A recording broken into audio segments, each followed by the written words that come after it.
میرے پیچھے آپ دیکھ سکتے ہیں کہ ڈی چوک ہے۔ ڈی چوک عام طور پر سیاسی سرگرمیوں، جلسے جلوسوں اور دھرنوں کی وجہ سے خبروں میں رہتا ہے۔ لیکن میں یہاں آج اس لیے موجود ہوں کیونکہ 8 مارچ جو کہ خواتین کے حقوق کا عالمی دن ہے، اس دن خواتین ایک مارچ کرتی ہیں جو نیشنل پریس کلب سے شروع ہو کر اس ڈی چوک پر ختم ہوتا ہے۔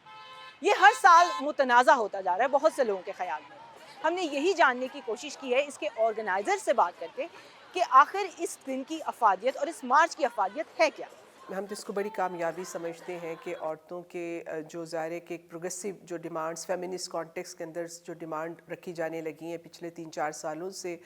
اس کے مقابلے میں اب حیا مارچ اور عافیہ صدیقی مارچ یہ سب ہونے لگے۔ اچھی بات ہے، عورتوں کے دن پہ وہ اگر اپنے کوئی مطالبات رکھنا چاہتی ہیں، عالمی دن وہ اپنے طریقے سے منانا چاہتی ہیں تو ہمیں اس پہ کوئی اعتراض نہیں ہے۔ ہمارا مسئلہ یہ ہے کہ جب ان حلقوں کی طرف سے عورت مارچ کے اوپر دھمکیاں دی جاتی ہیں، تھریٹن کیا جاتا ہے، ٹرولنگ ہوتی ہے، بعد میں FIR کٹائے جاتے ہیں، اس پہ پتھر برسائے جاتے ہیں، جو کہ آپ کو یاد ہے پچھلے سال میں ہمارے مارچ کے اوپر پتھر برسائے گئے۔ تو یہ مسئلہ ہے، یعنی پبلک اینڈ پرائیویٹ پیٹریارکی کو جوڑ کے جہاں بھی بات ہوگی وہاں پہ اس طرح کا ریئیکشن رجتی حلقوں کی طرف سے جو کنزرویٹو مائنڈ سیٹ ہے اور جو ریلیجن کا مس یوز کرتا ہے، پولیٹیکل یوز آف اسلام جو کرتے ہیں، ان کی طرف سے تو یہ اس طرح کا پریشر ہمیں آتا رہے گا اور ہمیں اسی پریشر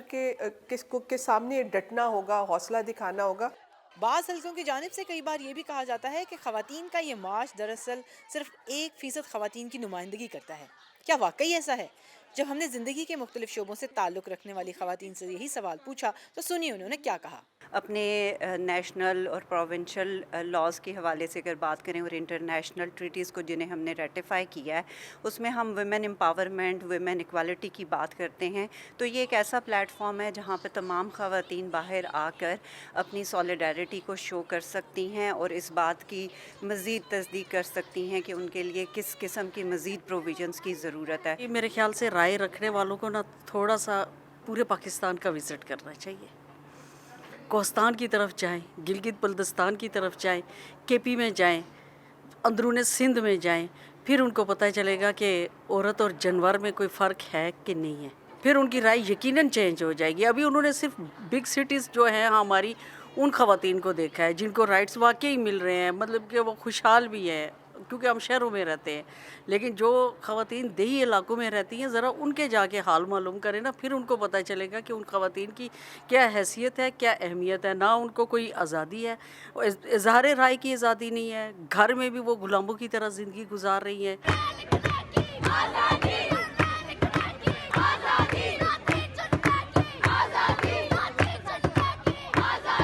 خواتین کے اس مارچ پر لگائے جانے والے نعرے یا سلوگنز کافی تنقید کا نشانہ بھی بنتے ہیں، لیکن یہاں یہ بات جاننا بھی ضروری ہے کہ کیا ایک دن کا مارچ ایک ہی دن تک محدود ہے یا اس کے ثمرات باقی سال میں بھی سامنے آتے ہیں۔ جو 8 مارچ پہ خواتین باہر نکلتی ہیں وہ آرٹیکولیشن ہے اس تبدیلی کی جو سارے سال سماج کے اندر جو یا پچھلے سالوں میں یا سماج کے اندر جو تبدیلیاں ہو رہی ہیں اس کے اندر سے جو ڈیمانڈز پھوٹتی ہیں، جو مطالبات پھوٹتے ہیں نیچے سے، اس کو آرٹیکولیٹ کرتی ہیں نا 8 مارچ والے دن عورتیں اس کو آرٹیکولیٹ کرتی ہیں، اور اس میں ظاہر ہے کہ زیادہ پڑھی لکھی فیمنسٹ عورتیں ہیں، ینگ فیمنسٹ خواتین جو ہیں، اور اس لیے وہ جہاں پہ ریاست سے مطالبات کرتی ہیں وہاں وہ اپنے گھروں میں جو اپریشن ہو رہی ہے وہ ان ایشوز کو بھی اٹھاتی ہیں جس سے ذرا زیادہ تکلیف ہے، یعنی کہ اگر وہ کہتی ہیں کہ اپنا کھانا خود گرم کر لو یا اپنا موزہ خود ڈھونڈ لو، بیسیکلی وہ جو گھر کے اندر پرائیویٹ پیٹریارکی ہے اس کو بھی چیلنج کرتی ہیں۔ خواتین کے عالمی دن پر دائیں بازو سے تعلق رکھنے والی خواتین بھی ایک مارچ کرتی ہیں۔ ان کا یہ کہنا ہے کہ خواتین کو ان کے معاشی اور معاشرتی حقوق دلانا واقعی ضروری ہے، لیکن وہ ان حقوق کو اپنے طریقے سے حاصل کرنا چاہتی ہیں۔ ہم کچھ باؤنڈریز ہیں، ان باؤنڈریز میں رہتے ہوئے خواتین کے لیے کام کرتے ہیں اور ہر فورم پہ ہم اس کے لیے کھڑے ہوتے ہیں، جبکہ مطلب اسی ملک میں رہتے ہوئے کچھ مطلب وہ طبقہ بہت کم ہے، میرے خیال میں 1% بھی نہیں ہے، 0.5% بھی نہیں ہے جو ان قوانین کو بالکل توڑ کے اور خواتین کے حقوق کے حوالے سے آواز اٹھاتی ہیں، اور اس کا نتیجہ ایک جنگ کی شکل میں، اور وہ جماعت اسلامی کی طرف سے کبھی نہیں ہوا۔ لیکن اس ایشو کو جھگڑے کا ایشو نہ بنائیں،